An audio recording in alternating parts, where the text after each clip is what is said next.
Okay, welcome to the closing beat, everybody. Happy Wednesday. Yeah, it's Wednesday. I hope you're all doing good out there. This is a quick show that we do called the closing beat. We go over the stock market, the good, the bad, and the ugly, which was mostly good today, but try to teach you something a little bit as well if we can. We're teaching advisors, so do that thing where you go type in our website address right here, you read around a little bit, you fall in love, you transfer your account, we have a great time, right? That's what you're supposed to do. I hope you'll check us out, jazzwealth.com. And thank you, by the way, for checking us out there. All right, let's dive in, right? I've got a lot to share with you here today. Stock market was higher today. As you can see, the NASDAQ on your screen there, up 2%. The S&P almost got to the all-time highs, but didn't quite make it happen today. The NASDAQ was the leader. I mean, it was tech, just like that. Tech saw a little bit of a drop there. Look, if it's going to be all tech. I'll go over just here so you can see it. We take a look at tech there. Here's the NASDAQ on the screen. You get just a tiny little 2.5 day drop, and everybody said, that's good, I'll buy. Tech was the dominant force today, nearing that 30% gain year to date again. The tech sector, by the way, we'll cover that in just a little bit, represents 50% of all the gains in the NASDAQ this year. So very, very impressive there. Let's take a look at the Dow. You got the Dow moving higher still, not quite above yesterday's little mini topping tail sort of thing going on there. Held back just a little bit. It's going to be because Boeing took a break. You got Boeing down 2.6%. You got JP Morgan in the financials, the AXP. JP Morgan was the worst financial.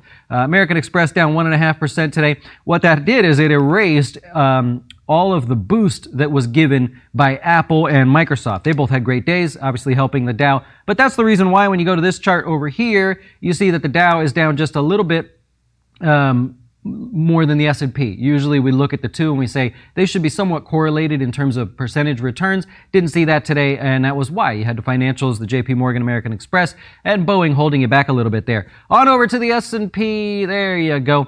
Look, here's what I was talking about a second ago. Just missed the record, hitting all-time highs. NASDAQ already there. The Dow still has ways to go. Russell still has ways to go. The S&P is the next index up on the list here. It figures maybe it'll try it tomorrow or some other day there. So looking really good there in terms of the markets. Tech was the dominant force. Boy, you people, you like your tech. You won't even give it a couple days to pull back. You just got to dive right back in. So we'll cover all that as we go. We didn't have any FinTips videos this week. Taking a little bit of an update there. Tomorrow, Thursday, is our Wine and Wealth class. We do a class every Thursday nights for customers called Wine and Wealth.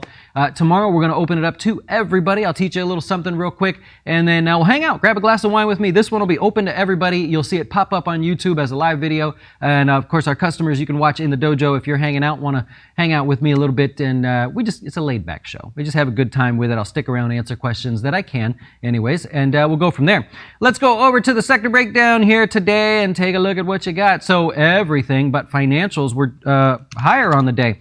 We got them fancily color-coded for you there. You got a great rally in the market, but you didn't have the financials. That's something that's been very common. We've seen that a lot overall. Banks just didn't help out, and I already mentioned the JP Morgan, there you go, was the weaker one out of the group. It was one of the biggest drags. In fact, it was the biggest drag on the sector. It was the biggest drag on the Dow. Wells Fargo, also down on the day, down 0.5%. Well, overall, just a really weak pattern there. Just refuses to come off the lows. Look at Wells Fargo, and then look at the financials. See the difference there? Over this sort of March to August time period, that virus decline there, look at Wells Fargo not having any of it. That's a really weak pattern overall there. You know what wasn't weak today was tech. Erased all of yesterday and almost all the day before's losses there. Pulls back 3.5%. You guys say that's it. That's all I want. I want 3.5% pullback. You start buying there. You can see how it erased almost the last 2 days there. Every one of your FANG plus Microsoft and NVIDIA stocks were higher on the day. Facebook was the least highest out of the group there, but I don't need to go through all of them. You know, probably by now, FANG plus Microsoft plus NVIDIA is kind of the way we've been looking at it. 5.5% gain there for NVIDIA there. Apple and Microsoft were the biggest contributors for the tech sector here today. NVIDIA came in third place. So that was one of the bigger contributors there. Want to point out semiconductors, that's in the tech space there. It's not a sector, it's an industry here, but semiconductors hitting new highs there today. NVIDIA is going to be a big reason, which you already saw. QCOM, a big one there, up 6.5%, and AMD, a quick reversal. These are still extended stocks, don't get me wrong. It's just now AMD is starting to chop around here and be, a little volatile. But all in all, they had good days. That led the semiconductors higher on the day. Utilities waking back up again. Impressive reversal here. Didn't quite erase all of yesterday, so it's not as good as it could be. But if you look at some of the stronger names in the utilities there compared to the weaker names, that's where you want to be. Here's one of the weaker names. You got Southwestern Energy there. You can see weaker overall. Here's one of the stronger names, right? So a little bit better performance on the day. This is Xcel Energy. It's tough to look at some of the weaker names. I'll admit it. In the utilities, it's really become a sort of spread sector like financials were a little while ago, where the stronger names are doing better than the weaker names, and that's common. But this sector is really starting to sort of show that. Here's a comparison of NEE versus Dominion, and you can see the difference there. So it's something to look at. Healthcare, something you want to pay attention to because it's breaking out again. So healthcare goes into these little moments of being quiet ever since we got done, with Elizabeth Warren and Bernie Sanders and all that. Healthcare has been able to just focus on itself, focus on the virus, get back into growth mode, and it's currently getting into breakout mode here. So breaking out to new highs, just barely, actually. Nearly every stock in the sector was higher today. Your big leaders in terms of contributions are going to be Johnson & Johnson, 100% reversing all of yesterday's declines. That's a good sign. UNH, we talked about this one yesterday, also very strong. Merck, also very strong. MRK is a ticker symbol. Getting back above the 200-day moving average, looking good there. Those three stocks were the biggest contributors for you today. Consumer staples looking kind of like the S&P. It's about to be the next sector to make all-time highs just again there. Couple stocks I'll point out and we'll move on. Pepsi, does it look like it's waking up again? You got Pepsi in this big, boring sideways trend right around the 200-day moving average. Today, reversing all of yesterday's losses with a decent amount of volume, right? Slightly above average, but it's trying. Just curious, see what you guys think. Is it waking up, ready to get started? I'll ask the same question of Campbell's Soup. I looked through every stock in the sector today and saw these two were kind of quiet and starting to wake up. And I don't know, maybe we'll see what happens there. Probably something I want to pay attention to over the next couple days. Hershey looking good as well in that space. Not something we normally talk about a lot. Up 2.5% on the day, reversing all of yesterday, the day before, and everything over the last couple weeks. That's a pretty interesting little technical pattern. So I just want to point that out. I don't know what you want to do with that there. Let's move on to gold. We'll talk about gold. Very interesting. It was up $2 today, basically, after all is said and done. But if you look at the GLD, you would think, hey, what happened? It was kind of a weak day for gold. It continues this pullback. This doesn't show you the after hours. Look at the gold futures contract there. Amazingly, right? Just a huge range for this overnight. It was a wild ride if you follow gold futures overnight. Ultimately, it finished just a tick higher there. After the session closed, it actually started falling again, down 1%. Overall, this is gold playing that extended game. We've talked about it. The chart that I used to show you was this guy right here. The extension from of price from the 200-day moving average, just to show you how often it gets that extended. Is not very often. Look how quick of a mean reversion that was, literally 2 days, and I believe that data is even 1 day off, not including today. So rather interesting there. Let's look at oil. Yeah, there it is. Oil really hinting at this breakout here. We've been talking about this the last couple days. The breakdown reversal play tends to lead towards a bullish move. It is starting to do that. So that's really all I have to say about that. I'm just watching it every day till we see what happens. And that is your sector breakdown for the day. Let's go over to the notable new highs and lows for the day. You had 29 new highs on the day, no new lows. I want to point out a few stocks, and a lot of these stocks are going to be those that reversed all of yesterday's declines. If it made a new 52-week high, and happened to reverse all of yesterday's lows or declines, then I just found that kind of interesting today. So we look at something, just a couple, sorry, that was the wrong one. Roper, not Rockwell. Roper reversing all of yesterday's strong stock, been consistently making new 52-week highs and continues to trend higher with only one little blip of a down day, which was yesterday. What's going on there? That looks awfully weird. Anyways, strong day for Roper, looking good there. Where was I? Oh, good. Okay. Verisk, also 52-week highs, reversing all of yesterday as well. You've got Broadcom looking really good there. That's that breakout play from before that we were talking about, starting to wake up there. And I put on McCormick, did I not? Yeah, McCormick reversing all of yesterday. These are on the new high list there, so I just thought they were interesting. If you had to look and say, what's unique about the stocks on the new high list? That was a series of them there with Hormel to wrap things up there. And that's what I was looking at on a new high list there today. Let's go to a watch list here real quick, teach you something. Okay, you may or may not know that tech is the lowest yielding sector in the market, right? Not a lot of people look to tech stocks and say, I want the best dividend that I can get paid. You'd go elsewhere. There's more opportunity for a higher yield and lower volatility. Nonetheless, I thought I'd share it with you. As of last night, this is where technology stands not good, right? Not somewhere you want to be. However, if they are going to start pulling back, granted, today was a good day, but if they're going to start even getting volatile and you want to stick it out, you want to stay with your tech stocks, would you consider moving towards tech stocks that pay a dividend, even if it happens to be a small one? So what I did is I went through and made a watch list to look for tech stocks that paid a dividend yield, but we took it a step further. So I used the Russell 2000, or I'm sorry, the Russell 1000, so that I can get a bigger group of names there. I included anything that was in the tech sector that we could probably look at there, and I was looking for dividend yields overall, just anything. Now on our research site, what I did is I took the highest yielding stocks that were both showing momentum and the highest yielding stocks that were showing that pullback. So I tried to cater to everybody there. So when you go on a research site, if you're one of our members, you're going to find two lists of stocks, and I wrote it all out. But the ones that, if you like playing momentum, meaning trending stocks that are moving higher, I guess Broadcom is a great example of that, showing momentum and pays a dividend yield, okay, maybe that's something you want to look at. If you wanted to look at something that was moving lower, that was, paying a dividend yield, but was one of the ones that was pulling back, right? I put those on the list as well. Anyways, we've got a few here for you to take a look at. If you want to take a look at some of the tech stocks, this would be an example of one that's quite weak overall. It's not for everybody. I got you, right? But just want to throw it out there for you. Whereas something like a Texas Instruments, momentum. That's a stronger stock. You get a little yield there, something to work with. If you have to stick with tech stocks or you need that tech exposure for whatever reason. Network appliances, you can see we kind of covered both sides of the basis for you guys. I'm not asking you to they're trying to tease you about the research site. I'm just trying to give you a bit of both.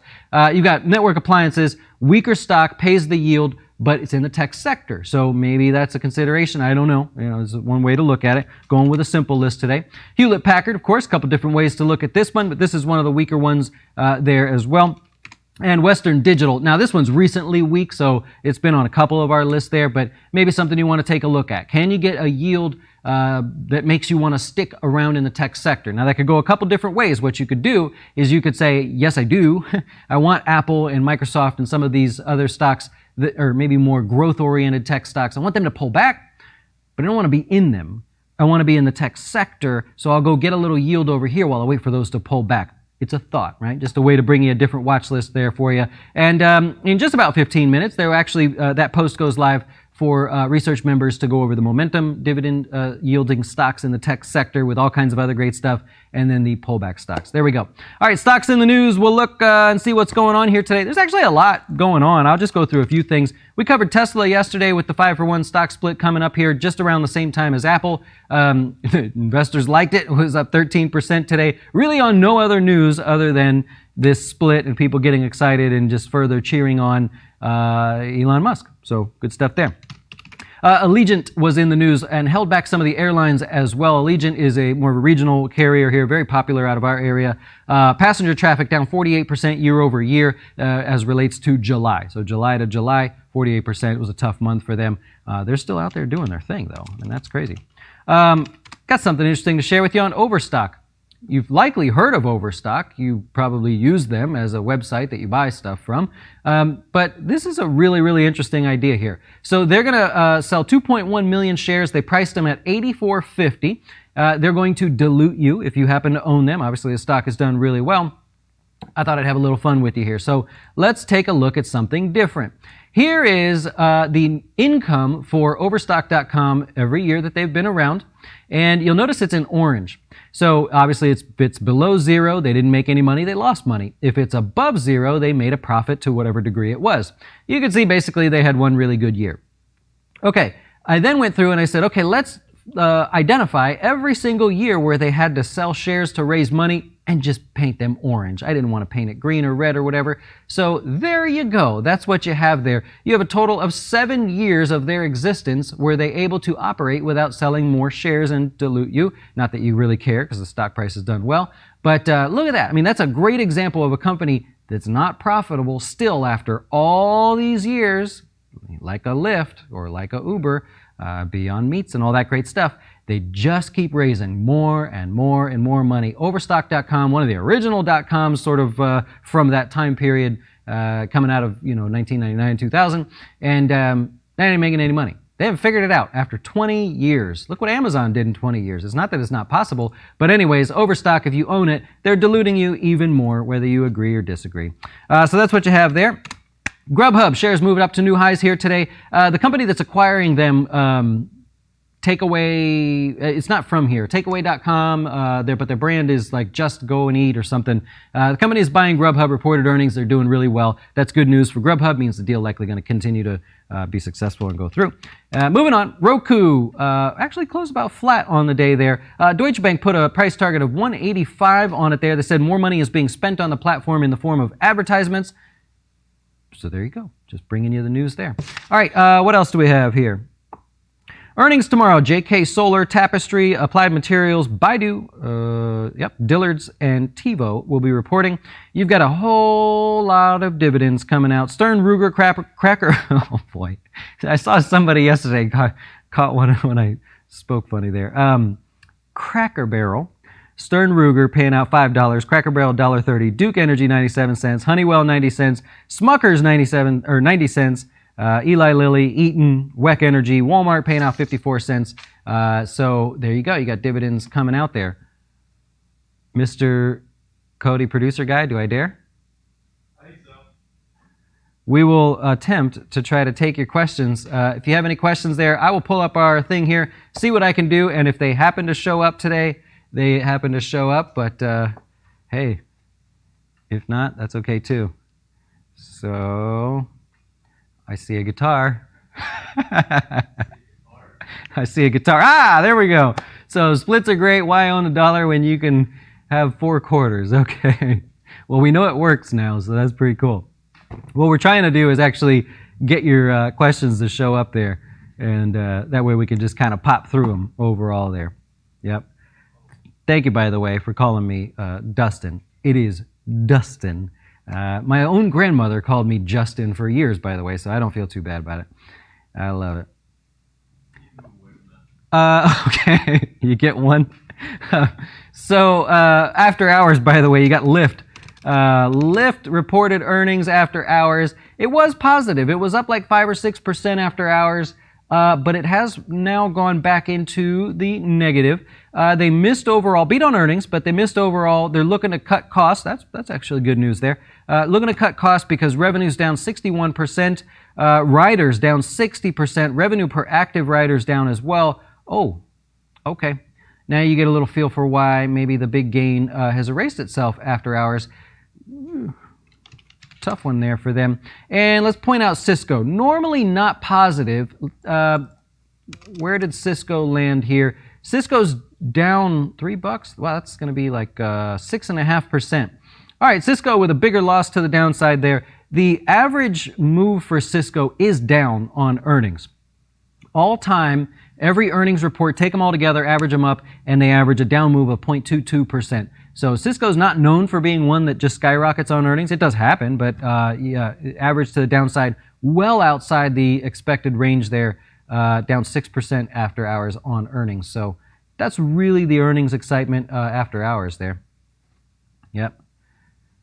You wanted to sell Tesla at 25. You have $25,000 worth of Tesla, Harry? Is that what you're saying? And you wanted to sell it. So the value of your position won't change. If you have, let's say you have $20,000 worth of Tesla and you were saying, when it gets to be worth $25,000, I'd like to sell it, you'll still have $20,000 worth of shares. So there won't be any difference there, I think is what you're asking. Yep. I saw the thing with Uber. Yeah, I don't know if that they're just bluffing or trying to get California to reconsider. So I don't know what's going on over there, but I saw that the CEO said they're going to have to shut down temporarily in California. Playing a little tough guy, is he? He doesn't look like a very tough guy. Yeah. But, we'll see what happens.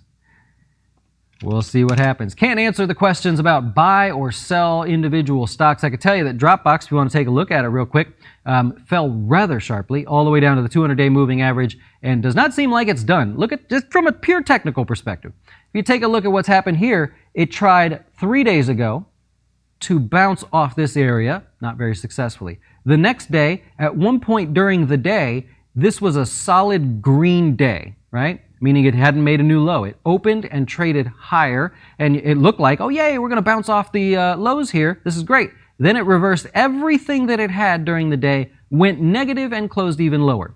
The very next day opens up with a gap higher, meaning it looks like we're going to bounce again, and then traded higher, then lost all of it, lost all of the gap, went negative for the day. Today down only 0.1%. But here you have 3 different attempts to bounce. So as much as I can't tell you what to do, I can tell you what investors are doing, and they don't look like they're very committed to trying to pick off that bottom there in Dropbox. So maybe just a little bit more to the downside, get a little more extension there, a couple down days in the market could be what people are looking for overall. Yep. Justin says, you enjoy the show. Thank you. Appreciate it. How do you transfer your 401k? Well, so it's called a rollover. You're going to roll over your old 401k. If it's a pre-tax 401k, it's not going to go into your Roth. Don't do that. It's going to go into an IRA. If it's a Roth 401k that you have in an old job, it will go into the Roth IRA. That's correct. But if you need me to set up the IRA for you to do the rollover, the pre-tax rollover, just let me know. Happy to do that for you. Only take me a minute, and you can be on your way. You got it. You like your Carnival cruise? Had a good couple days, right? Down 4% today. People were excited to take risk for a few days, and then old tech took off, and everybody switched back over there. That's crazy.